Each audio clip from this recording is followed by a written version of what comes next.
দেশের নেতা হবে সেই তো হেকিম, দেশের নেতা হবে সেই তো মহান চরিত্রের গড়া, দেশের যেন উন্নয়নে কেবল তাহার আশা।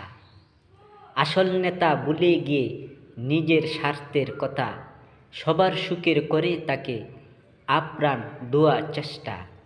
দেশের যেন মানুষেতে বেঁচে থাকিতে সর্বকাল, শান্তিতে যে পাই পুরস্কার বিশ্বের প্রিয় নেতা, তাহার আদর্শে নিয়ে যে কেহ শিক্ষা।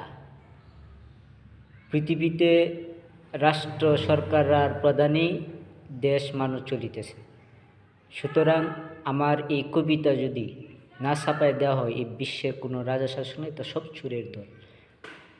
এরা প্রকৃত জাত, ধর্ম এবং বংশ পিতামাতার সন্তান থেকে নয়, কারণ তারা এই ভালো শিক্ষা পায় এইভাবে দেশ শাসন করতে চায় না, ভালো হতে চায় না।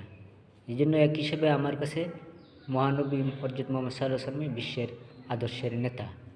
তাই আমার কবিতা ছাপাই দিবেন, বিশ্বের সবাই বলবেন আমাকে কবি হিসেবে বাংলাদেশ গ্রহণ করে নিতে, এবং বিশ্বের সকলের কাছে রাষ্ট্র পরিচালক হিসেবেই আমার এই কবিতা সকলে ছাপাই দিবেন সকল ভাষায়।